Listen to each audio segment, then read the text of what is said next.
Exclusive to Summer Wonder Festival 2022 in Japan, we're taking a close look today at Shin Godzilla by 1UP.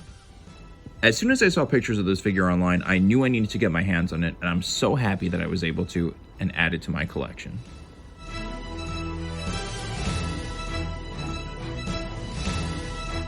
Now, this figure has a really great sculpt that of course represents Shin Godzilla's various striations and detailing throughout its entire body, the head, the tail, and everything. It also has a really great silhouette, in part because of the great tail pose that the figure makers chose for this figure. And it takes on a really nice appearance depending on which angle you're looking at. It does not look exactly the same, which I like a lot when it comes to figures, because especially when they're more static, you have to really replicate movement in them. I love the entire shape of the head. It's very rounded and replicates that sort of mushroom cloud look that the original 1954 Godzilla was sort of modeled after as well.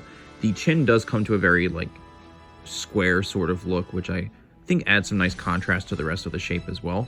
The teeth are really nicely sculpted and the eyes are superb on this figure. What I think really adds to the expression of this figure in particular are the brows on this sculpt. The brows right above the eyes, as we take a closer look here, really give this Godzilla a much more angry look.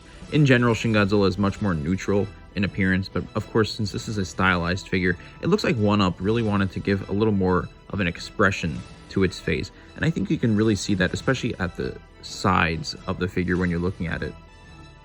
As we shift away from the head sculpt and take a look at the rest of the figure, the gills are very nicely sculpted and quite prominent on the side of the figure as well. The chest looks really good as well. It's very grotesque looking and sharp and kind of just all over the place, which is very fitting for this character design. And then the arms are particularly short and stumpy in proportion to the rest of the figure, but it looks really good and is characteristic of Shin Godzilla itself.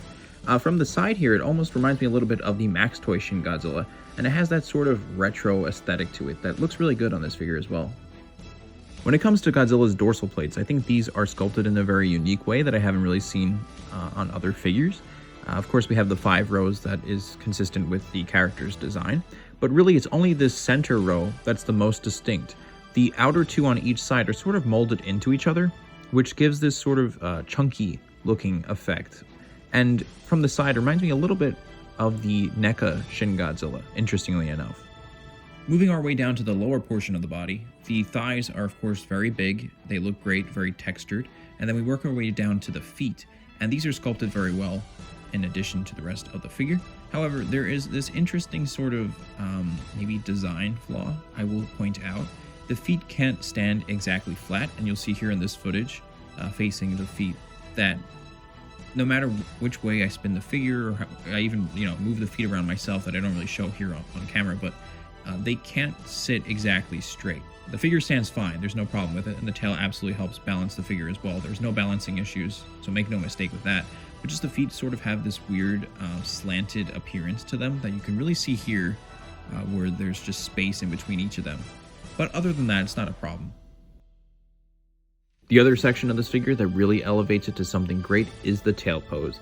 I mentioned earlier how much I loved the position of it, and I will say it again, this is a wonderful tail pose. It's very simple, but it gets the point across. The curve toward the tip of the tail is a great little touch that adds that sense of movement that we're so familiar with from the movie itself. And as we reach the tip, of course, we have that quintessential bizarre face at the end of it. Though you might notice it's a little bit tricky to see, but that's a larger conversation about the paint on this figure, which we will talk about momentarily. One thing you may have noticed about this figure already is that there's not a lot of paint on it. This figure is actually molded in a black vinyl, and then paint is applied on top of it. So that's not usually the case with a lot of Shin Godzilla figures, whether they're stylized or not. When it comes to replicating that red and black look, most Shin Godzillas tend to be molded in a red vinyl or whatever material, or at least painted first with red, and then the other colors are applied on top of it to accurately or generally accurately represent that glow that is apparent in the movie. So this is kind of a different approach to this, and I do think that because of that, the details on this figure can be hard to make out. And coupled with the fact that there is a gloss coat applied to the top of this figure, makes it even harder to see how good of a sculpt this figure really has. Now, gloss coats are nothing new to sofubi toys. A lot of them have gloss coats that accentuate the sculpts and the contrasting colors, but the lack of paint on this figure coupled with the very dark black vinyl unfortunately are kind of a disservice to how good of a sculpt this figure does have. Now, of course, since these are handmade toys, there's going to be a lot of variation probably with every single piece, but I can only speak to the specific one that I have here in my hand that I'm reviewing at this time. For what it is though, I do appreciate this sort of minimalist approach to paint. It's definitely different from everything else that I own, whether a realistic interpretation of Shin or not. So that is very interesting to see the artist's take on this, but I do think that this could have benefited from either no gloss coat at all and a matte finish, or just molding this in a red vinyl and then painting the black and other colors on top of that.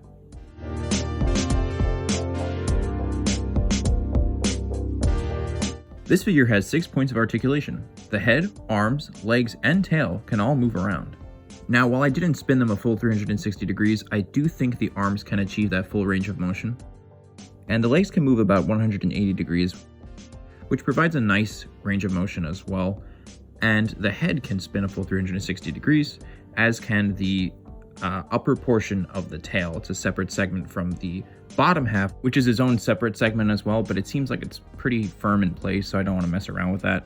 But in terms of its overall articulation, it's actually pretty surprising how well this figure can move around. I don't really do it much with this figure, but I will maybe do so in the future when doing some toy photography with it. I do like the fact that the head can spin a full 360 degrees. Not that you're going to have it looking in the opposite direction, but I think the ability to turn the head a bit is really cool.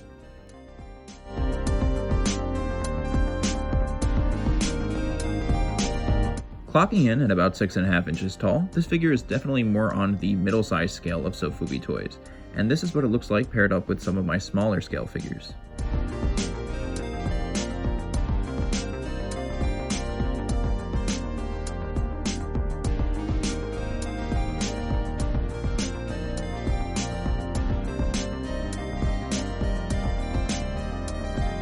Now, you might be wondering, where can you get your hands on this figure? For some context, as I said in the beginning, this was exclusive to Summer Wonder Festival in Japan this past summer.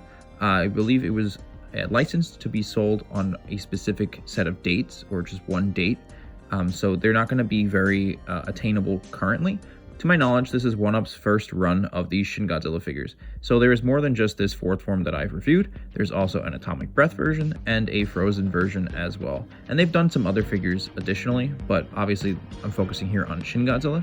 So if you're interested in attaining these figures, they've been starting to pop up recently now on eBay, although they are pretty pricey, and some sellers tend to sell them only in sets. However, I've also seen them pop up a little bit on Mandarake at a much more reasonable price. But my best advice for you is, if you don't want to spend an exorbitant amount on this figure, especially considering that it's a smaller figure, it's nowhere near as big as like a Marmot or a Passion Tank, I would wait a little bit. If OneUp decides to make more runs of these figures in more colorways, much like the Passion Tank figures now that are much more attainable to especially US collectors. Years ago, it was really just totally exclusive to Japan, and now that they've created so many more colorways, even myself, I've gotten my hands on a Passion Tank now as well. So perhaps if OneUp does do more runs of this, it'll be more easily attainable. So I would just suggest wait it out for a little bit if you don't want to pay very high prices for relatively smaller scale figures. But that aside, my overall thoughts on this figure are that despite the hindrances with the paint application and the glossy finish, I still think it's a really nice figure and a very unique one among all my other Shin Godzillas that I own, both stylistic and realistic. And I will still stand by the fact that I think this is one of my favorite head sculpts on any Shin Godzilla that I own. Of course, I'm always partial to the very realistic Sakai representation of Shin's face, but this stylized version I think just really hits the mark for me. I also want to give a shout out to BHF Kaiju on Instagram. He's a really great seller located in Taiwan. Without his help, I really wouldn't have been able to get this figure at such a reasonable price.